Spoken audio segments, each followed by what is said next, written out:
Before we come to Prime Minister's questions, I'm sure the whole House will know that this weekend the Rugby League Ashes returns for the first time since 2003. I'd like to place on record my very best wishes to the England team, which will make the major rumble in London this weekend. It's the first of 3 matches against Australia. We now come to Ross Savage.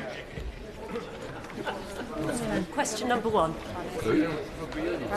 Prime Minister. Thank you, Mr. Speaker. On Sunday, we unveiled Labour's plan to recruit hundreds of thousands of workers into clean energy, creating quality, well-paid jobs in every quarter of the United Kingdom. On Monday, we announced the new V-level qualification to make sure every young person has the skills to realise their potential.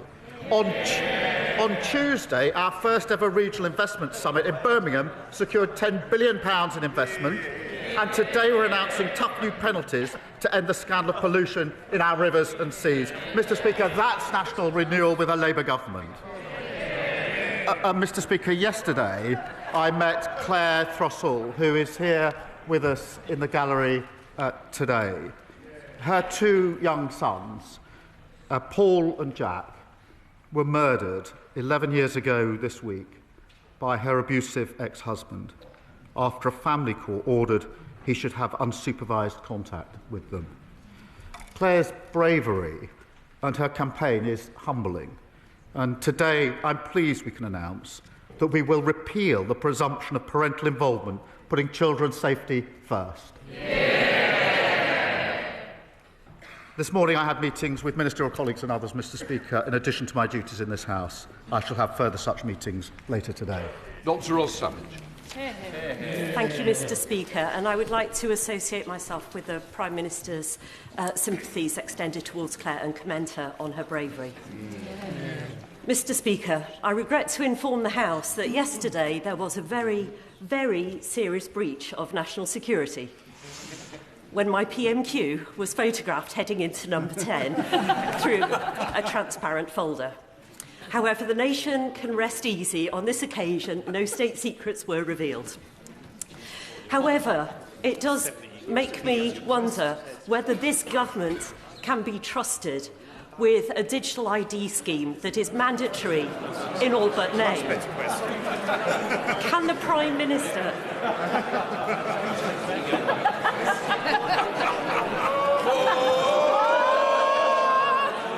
I'd like to keep the Prime Minister on his toes. Will the Prime Minister reverse this misguided scheme, or will he persist with a plan that makes all of our personal data vulnerable to hacks and attacks? Prime Minister. Well, I thank you for our question. The whole point of digital ID, of course, is that you can't see it, so that should at least deal with the first of her concerns. Look, it is important that we make access to services, public services, as easy as possible for people. And we all know the difficulties that so many people have accessing services, and digital ID has been shown in other countries to help. I do think this is an important step forward. I also think it's very important as part of our plan to tackle those who are entering our country illegally. Jane Kirkham. Thank you, Mr. Speaker. Households in Cornwall in temporary accommodation have increased by 265% in 5 years. So I'm delighted that this Labour government is investing £39 billion into social and affordable housing. In Cornwall, we're developing a strategy to provide housing at sites like Pydar in my constituency, which need support from Homes England. Will the Prime Minister arrange for us to meet the Housing Minister at our Homes Cornwall launch next month to accelerate discussions on a strategic partnership for Cornwall so we can build the right homes in the right places for local people? Prime Minister. Well, I know the Housing Minister would be delighted to meet my honourable friend to help unlock new homes for her constituents. We are working closely with local authorities through our small sites aggregator to build new affordable homes on brownfield sites. My goal, Mr. Speaker, is to restore the dream of home ownership, which was stolen by the government, by the opposition when they were in government. Thank you. Leader of the Opposition, Kemi Badenoch. Mr. Speaker, first of all, can I pay tribute to the former Conservative MP Oliver Colville, who has very sadly passed away after a long illness. Colleagues will remember him for his love of cricket and, of course, hedgehogs. He will be very much missed. Mr. Speaker, 4 victims on the Rape Gang Survivors Panel have resigned. And they've resigned because they've lost all confidence in the government's inquiry. So I'm giving my first question to one of them, to Fiona. She said, being dismissed and contradicted by a minister when you're telling the truth takes you right back to that feeling of not being believed all over again. Fiona's question is simple. What's the point in speaking up if we're just going to be called liars? Prime Minister. Can I thank her for raising that on behalf of Fiona, and let me give Fiona and the House my answer, Mr. Speaker, because the grooming scandal was one of the worst scandals of our time. Women and girls were abused and exploited by predatory gangs of men, and survivors have been ignored for many years, including by the state that, of course, is supposed to protect them. My vow to Fiona and them is that this national inquiry will change that. I do acknowledge that in recent days some members, including Fiona, have decided to step away from the panel. I say this, Mr. Speaker, should they wish to return, the door will always be open. But even if they do not, we owe it to them and to Fiona and to the country to answer the concerns that they have raised. The inquiry is not and will never be watered down. Its scope will not change. It will examine the ethnicity and religion of the offenders, and we will find the right person to chair the inquiry. I can tell the House today, Mr. Speaker, that Dame Louise Casey will now support the work of the inquiry, and it will get to the truth. Injustice will have no place to hide. Mr. Speaker, I doubt she'll be satisfied with that answer. He says that they could return to the panel if they wish to. Why would they do that? The government has been engaged in a briefing war against survivors. Elizabeth. Oh, really? They say shame? Why don't they listen to what Elizabeth had to say? Why don't they listen to what Elizabeth had to say? Elizabeth, who was abused in Rotherham from the age of 14, had this to say, and I quote, "The government has created a toxic environment for survivors." They were looking for answers from the Prime Minister, and what they've heard is Labour MPs saying shame at their words.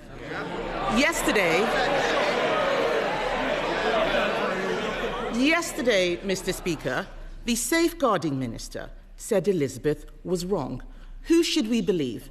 The Prime Minister's Safeguarding Minister or Elizabeth? Prime Minister.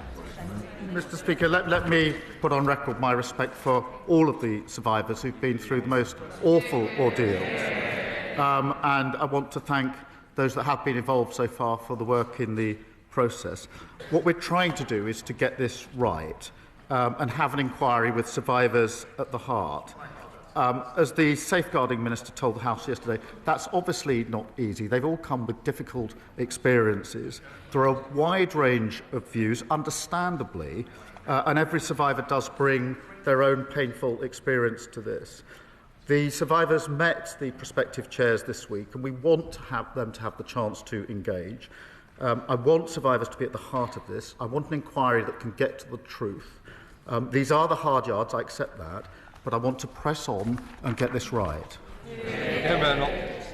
Mr. Speaker, he says that he wants survivors to be at the heart of this, but in his first PMQs this year, he said we did not need a national inquiry. And when he did, all of these MPs cheered. They were nodding their heads, including the Safeguarding Minister. They voted against the national inquiry 3 times. Yes, they did. Yes, they did. They voted against the national inquiry. They voted against the national inquiry 3 times, so the victims don't believe them. They can say no as much as they like. It is on the record. They don't like it, but it's true. Now, one of the victims has quit. Contrary to what the Prime Minister's just said and what the Home Secretary wrote this morning, they believe that the inquiry will downplay the racial and religious motivations behind their abuse. Aren't the victims right when they call it a cover-up? Prime Minister. Well, let me reassure the victims and the House that the scope of the inquiry will not be diluted, and we won't shy away from cultural or religious issues.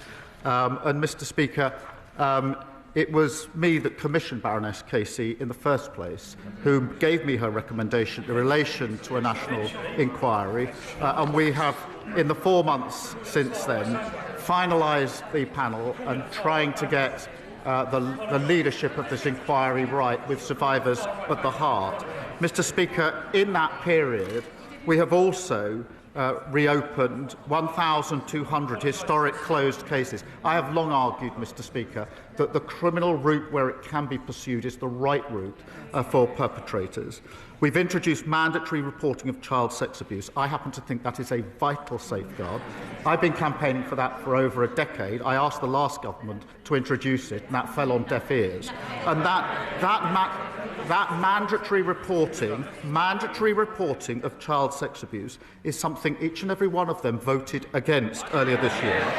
And we've given victims and survivors the power to seek an independent review of their cases. But, Mr. Speaker, in relation to this inquiry, I want to go as fast as we can to get the justice that is deserved. I want to ensure survivors are involved in that, and we're balancing the two to get this right, and I'll continue to do so. Kemi Badenoch. Mr. Speaker, he's talking about mandatory reporting. I will remind him what Fiona asked. What is the point if the victims aren't going to be believed? What would be the point of mandatory reporting? All of this is happening now. All he's saying is because 4 of those victims resigned from the survivors panel. If they hadn't done that, they would have continued with the watering down, which we all know that they were carrying out. So, yes, the victims are right to be worried. He also talked about looking for a chair. It has been 10 months since we first called for a national inquiry. 10 months. It is shocking that they still do not have a chair. One of the final 2 candidates, Mr. Speaker, has pulled out, leaving a former police officer that the victims don't want. What they do want is a judge. They deserve a judge. So, Mr. Speaker, we are talking now. We are talking about the industrial-scale rape of women and girls. Unlike most of the inquiries going on, why is it that this inquiry doesn't deserve a judge? Prime Minister. Can I answer that? It's a serious point, Mr. Speaker, because whether it should be judge-led was looked at by Louise Casey, and she decided against that for a reason, and her reasons were twofold. I'll spell them out. The first was the speed with which we could do this. And it would have been... They asked the question, and the first was the speed with which we could do this. The second is really important, and that is that at the same time as the inquiry, I was absolutely determined that criminal investigations would go on at the same time. One of the problems that judge-led inquiries run into, I've seen and experienced this myself, is that they're often held back until the end of the criminal investigations. And I was determined that we'd be able to run the two together. And it's because of that, Mr. Speaker, that we've been able to reopen 1,200 historic cases at the same time. And, Mr. Speaker, she asks, what's the point of mandatory reporting that she voted against? I don't think she understands how it works. This,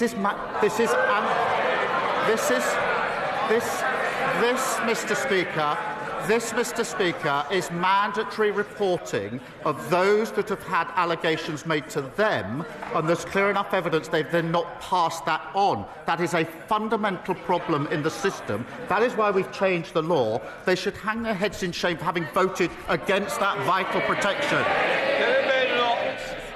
What he should hang his head in shame in is calling this a far-right bandwagon when we first raised this issue.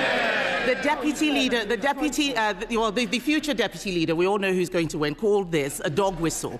What we need to think about right now, Mr. Speaker, is the victims. It is the survivors. I spoke to one of them yesterday. Let's remember, these are victims who waived their anonymity, an incredibly difficult thing to do. And they believe that the Safeguarding Minister has lied to them and about them. One of the survivors has said, and I quote, Jess Phillips needs to be removed because I don't think her conduct during this has been acceptable for the position that she holds. Those aren't my words. Those are the words of a survivor. It is a shame that Labour MPs are drowning that out.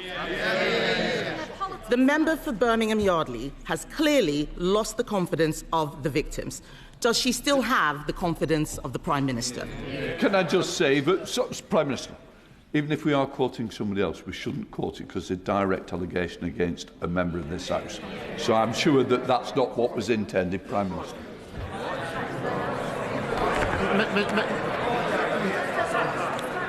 Mr. Speaker, I respect the views of all the survivors, and there are different views. I accept that. But the Safeguarding Minister, I think, has probably more experience than any other person in this House in dealing with violence against women and girls. Alongside her will be Louise Casey. These two individuals, Mr. Speaker, have spent decades standing up for those who have been abused and sexually exploited. And I absolutely think they're the right people to take this forward. Kemi Badenoch. Mr. Speaker, she doesn't have more experience than the survivors. The fact is, just a few weeks ago, he was standing there telling us he had full confidence in the best friend of a convicted paedophile. So it is no surprise that people have no confidence in what he is saying. The victims have said that she should be sacked. We on this side of the House believe that she should be sacked because this is about Labour failure. Labour never wanted this inquiry. We demanded it. It has been Labour-run councils, Trafford, Bradford, Blackpool, that tried to suppress the truth. It is Labour ministers attacking the victims. We're standing up for them. And how is it, Mr. Speaker, how is it that whether it is rape or Chinese espionage, when he's in a position to do something about it, it's always someone else's fault? Mr. Speaker, my priorities are listening to and standing up for the survivors. That's why we're doing the work on the inquiry. That's why we've reopened the criminal cases, why we brought in mandatory reporting. But I would gently remind them they had 14 years in office. They barely mentioned this issue. And where there were inquiries, they failed to act on them. We have done more in the time we've been in office than they did in 14 long years. Thank you very much, Mr. Speaker. Mental ill health affects 1 in 4 of us. It costs this country up to £300 billion a year. So will the Prime Minister join me in thanking the staff at McGill Health Park who do a brilliant job in looking after those suffering from mental ill health? And will he wish them well with their plans to set up a world-leading research and innovation centre which will make an enormous contribution towards this government's stated aim of giving mental and physical health care equal priority? Prime Minister. Well, of course I join in thanking the staff at McGill Health Park. Mr. Speaker, we are investing £15.6 billion to bring down mental health waiting lists, vital in continuing to drive down inactivity and helping people to get the care that they need. In the upcoming multi-year capital budgets, we will enable NHS Trust to accelerate decisions on local priorities, and that could include developments like the Mental Health Digital Research Centre that he champions. Leader of the Liberal Democrats, Sir Ed Davey. Thank you, Mr. Speaker. Can I agree with the Prime Minister about the words he said about Claire Frossell?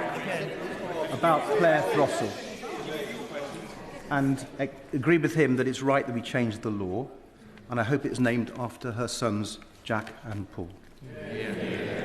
Mr. Speaker, given the revelations about Royal Lodge, does the Prime Minister agree that this House needs to properly scrutinise the Crown Estate to ensure taxpayers' interests are protected? The Chancellor herself has said that the current arrangements are wrong, so will the Prime Minister support a select committee inquiry so all those involved can be called for evidence, including the current occupant? Prime Minister. Well, it's important in relation to all properties, Crown properties, that there is proper scrutiny. I certainly support that. Sir Ed Davey. Well, Mr. Speaker, I hope the House can look at this properly and all people can be summoned to the relevant committee. But turning to the economy now, Mr. Speaker, I know members opposite are relieved. they are finally allowed to say the Conservatives' Brexit deal is a disaster. But, Mr Speaker, that can't just be a political ruse to attack the honourable member for Clacton, however much he deserves it. Or even worse, Mr Speaker, or even worse, Mr Speaker, given we still have the highest inflation in the G7, it mustn't be a smokescreen to raise taxes on ordinary people. Mr Speaker, it must be a call to action. So will the Prime Minister act now to repair the Brexit damage by negotiating a new UK-EU customs union to boost Britain's trade and grow our economy?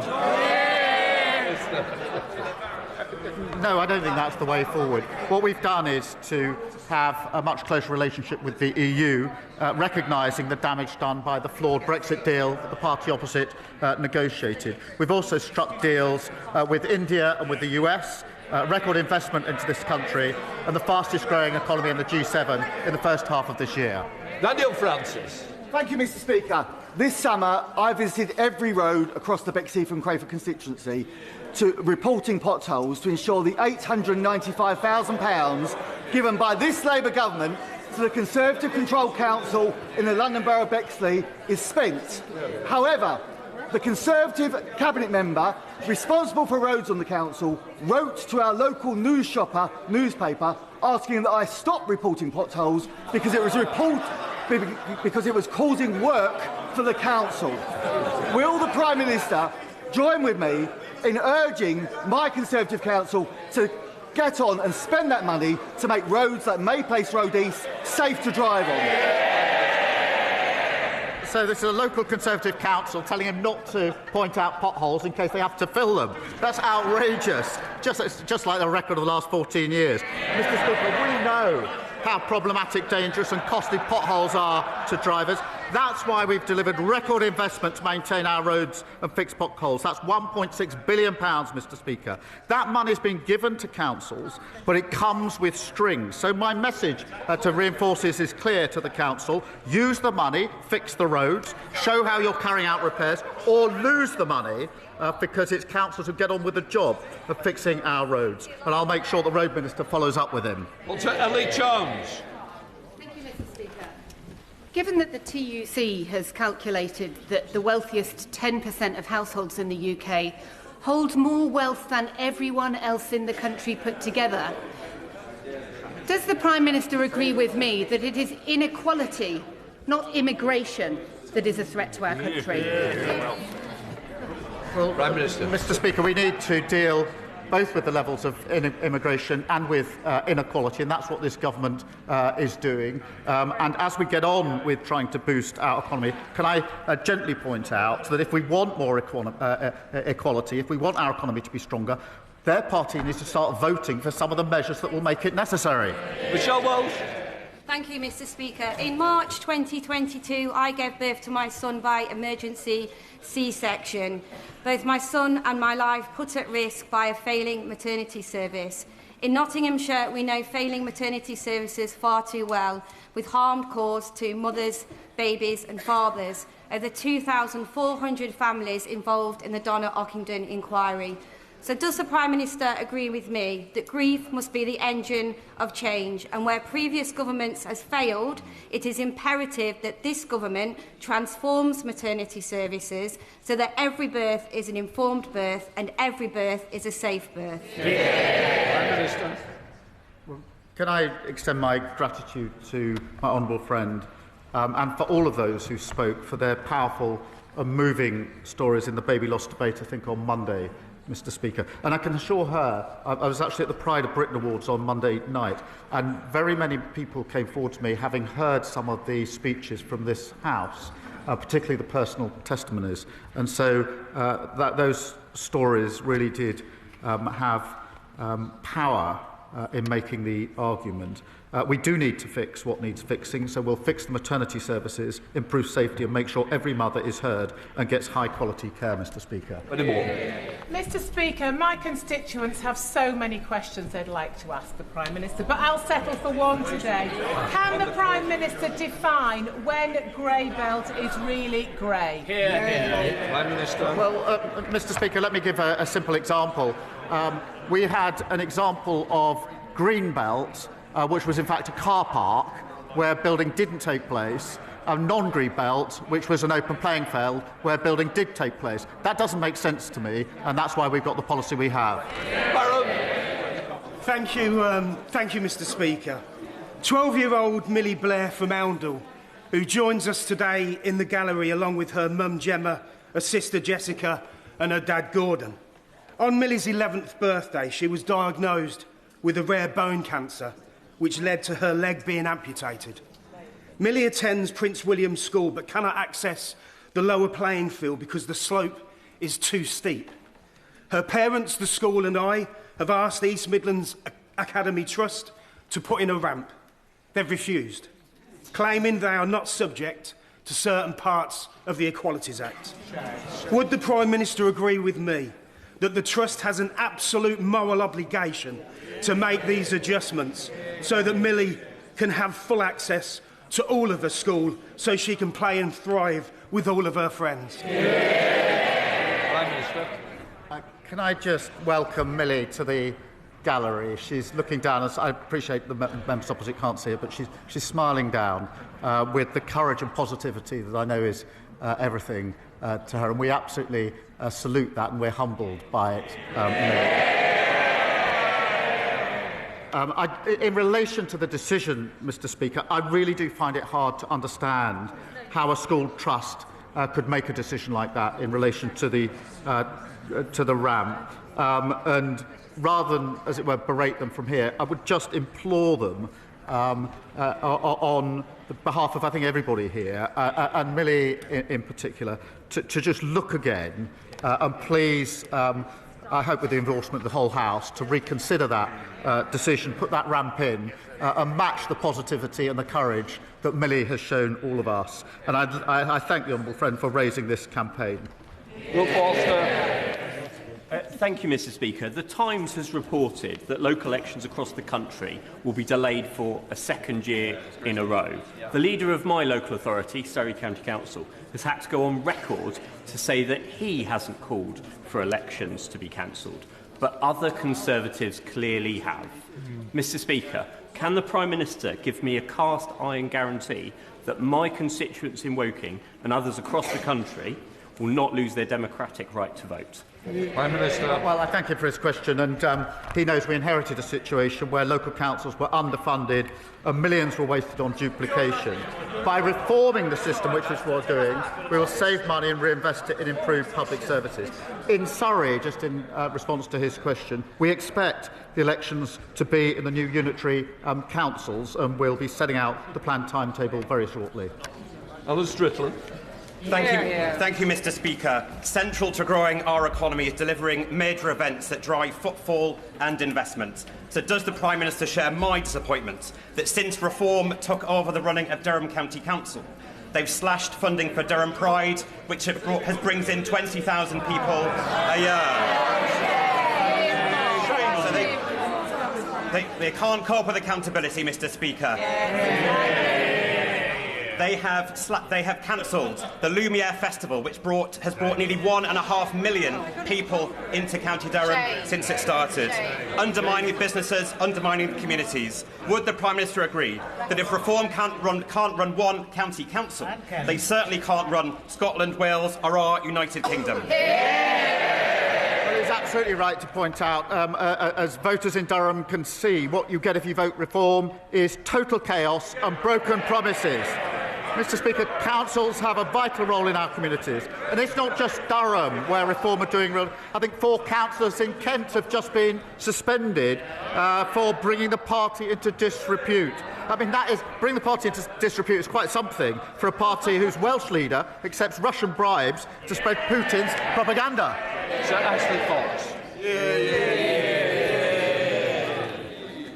Mr. Speaker, Western Hospice Care provides an invaluable service for my constituents with a terminal illness.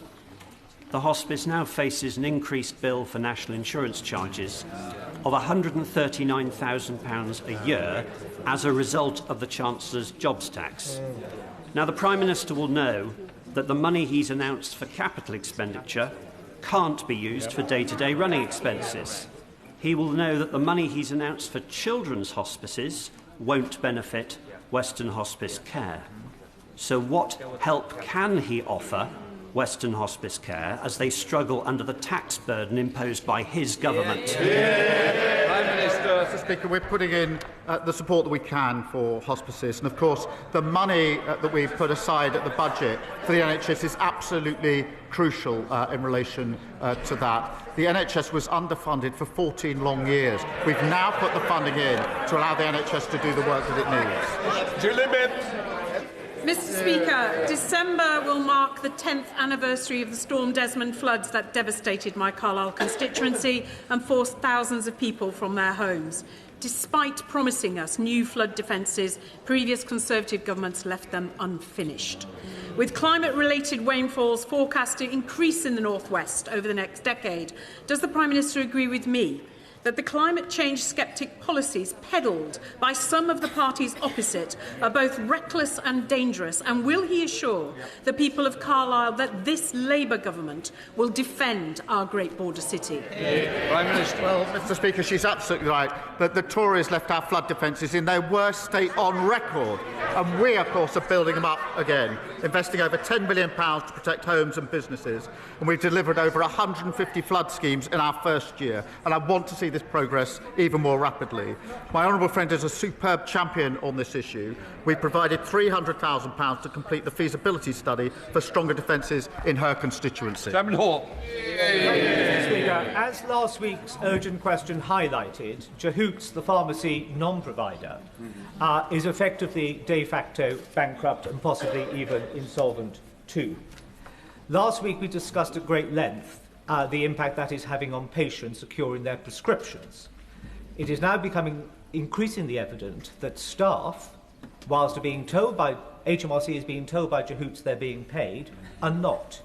Lana Gulston and Blake Horwood in my constituency haven't been paid since the 18th of July.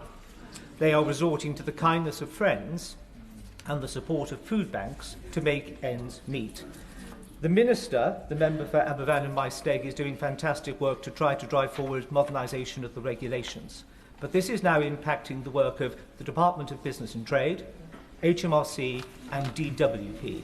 Could I urge the Prime Minister to convene those three departments alongside the DOHSC to secure a better deal and a fair deal for patients, but also for those who are currently employed and trapped in employment, not released by being made redundant, but are not being paid?